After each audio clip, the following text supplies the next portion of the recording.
So I'm going to give this a go. I've never linked anybody in something I've said, but this is in regards to a TikTok. I'm in between Facebook and TikTok here. Her name is Melissa Magical, and she has her own TikTok page, and she's talking about EDS, mast cells, and whatever makes up the trifecta. I'm sorry, I'm so tired today. I'm getting ready for a colonoscopy.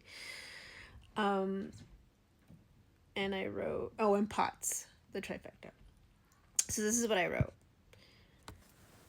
To my bone, this feels, sounds, and is me. Everything hits me heavier. I'm still waiting to figure out if I have the trifecta, but I've always had allergies, so I'm sure I probably have histamine issues and possibly mast cells. POTS, I have no idea if hypertrophic cardiomyopathy is under the umbrella for POTS, but I did look up. I think that it's connected to dysautonomia, hypertrophic cardiomyopathy.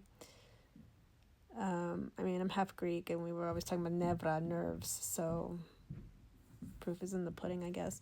Anyways, to go back to this, I definitely have weakness. I've definitely always felt every curve and turning in the road of a car.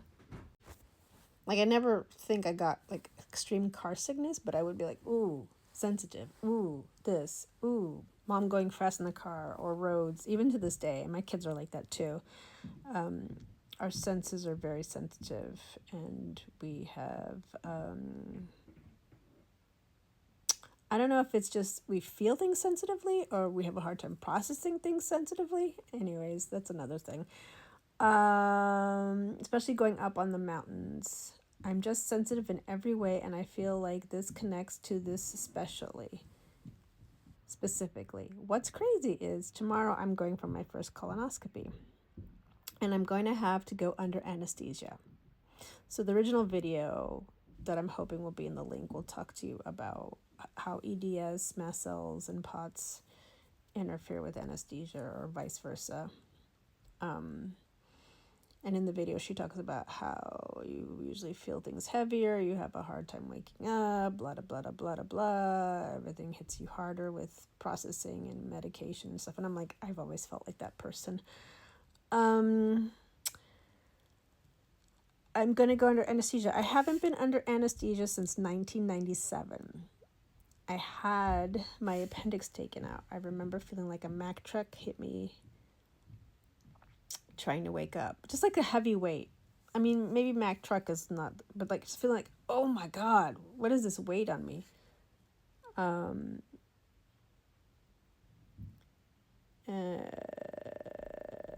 remember they were giving me morphine after, and I just felt a lot out of it. And throughout my life with different medications and things, even just taking Benadryl, I would feel like I could sleep for a week. Even not on medication right now with my luteal phase. There's something in me where like dopamine and energy, I don't know. I'm just like, bleh. Get the truck started. It doesn't want to start.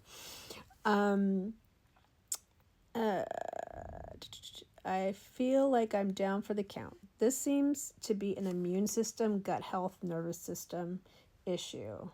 That seems like my trifecta. So I don't know if gut health is mast cells. Immune system is... No, immune system is probably mast cells. Gut health is probably the nerves. And POTS is...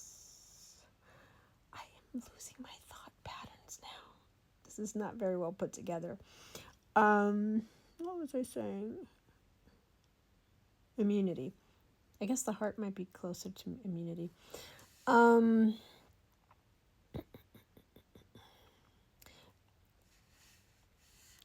it could be, and it could connect to many other things. So here I am trying to rest before I have to, at 5 p.m., start taking this formula to release the hounds. A lot of pooping. And I'm already weak from a week of wading through PMS and muscular weakness. Also, I don't know if it's probably mast cell flare, because apparently that can cause weakness in the body too. I'm waiting on figuring out my appointments between rheumatology, genetics, allergy, immunology, and the partridge in the pear tree, because I like to be funny. That's what I wrote. Because of insurance, Western medicine does not care about root cause issues or how things function and discovering the how of things. I just want you to know immediately what's wrong.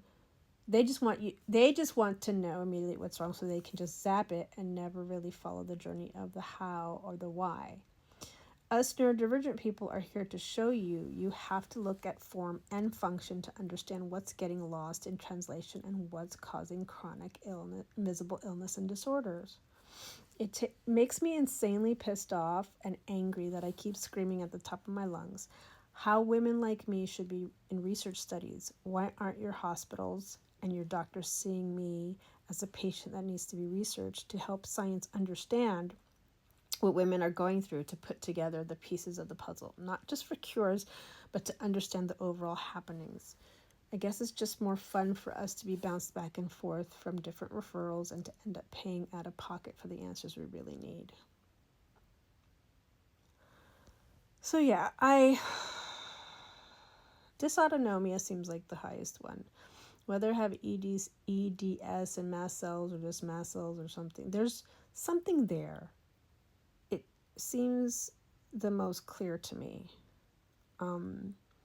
So I'm just going to come back to this back and forth about all this stuff about trying to discover what is what. But it starts to add up. Anyway, I think that's it for now. I'm going to rest. I'm going to get back on making these calls next week. I have a colonoscopy tomorrow. I don't know if that's going to reveal anything because every time I try to push towards something, it really doesn't reveal much of anything. So, thank you for letting me muddle completely through that.